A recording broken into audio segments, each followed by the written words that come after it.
প্রদেশ বিজেপির সাধারণ সম্পাদকের দায়িত্ব পাওয়ার পর আগামী লোকসভা নির্বাচনকে সামনে রেখে ঊনকোটি জেলার কার্যকর্তাদের নিয়ে প্রথম সাংগঠনিক সভা করলেন।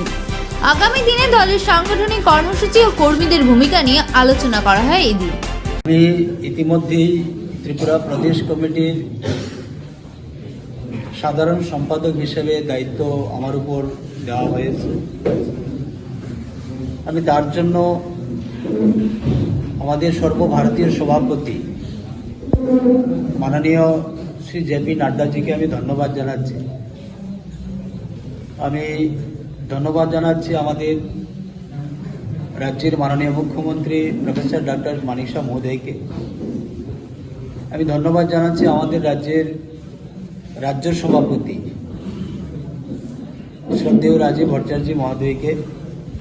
তাছাড়াও আমাদের যারা ঊর্ধ্বতন নেতৃত্ব রয়েছেন, আমাদের এই ত্রিপুরা রাজ্যের পশ্চিম ত্রিপুরা আসনের যিনি সাংসদ তথা কেন্দ্রীয় মন্ত্রী প্রতিমা দিদিকে আমি শ্রদ্ধা জানাচ্ছি। আমি শ্রদ্ধা জানাচ্ছি এই রাজ্যের রাজ্যসভার সাংসদ তথা হরিয়ানা প্রভারী এই রাজ্যের প্রাক্তন মুখ্যমন্ত্রী শ্রী বিপ্লব কুমার দেব মহোদয়কে।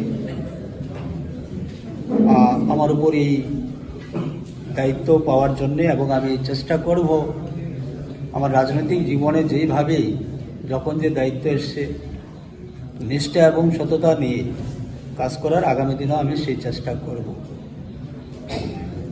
তো আমার এই প্রথম ঊনকোটি জেলাতে আসা, এইভাবে আমি আমার যে যোজনা তৈরি হয়েছে যে আমাদের সাংগঠনিকভাবে 10টি জেলা আমাদের রয়েছে, 10টি জেলা প্রবাসী আমি যাব।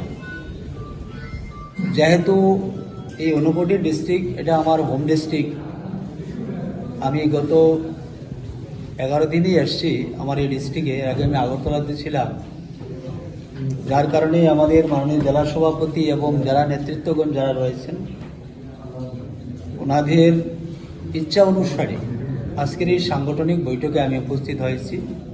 পরবর্তী সময় আমার নির্ধারিত সূচি অনুসারে আমি জেলা প্রবাসে আবারও আসব এবং প্রত্যেকটা জেলাতেই আমি যাব।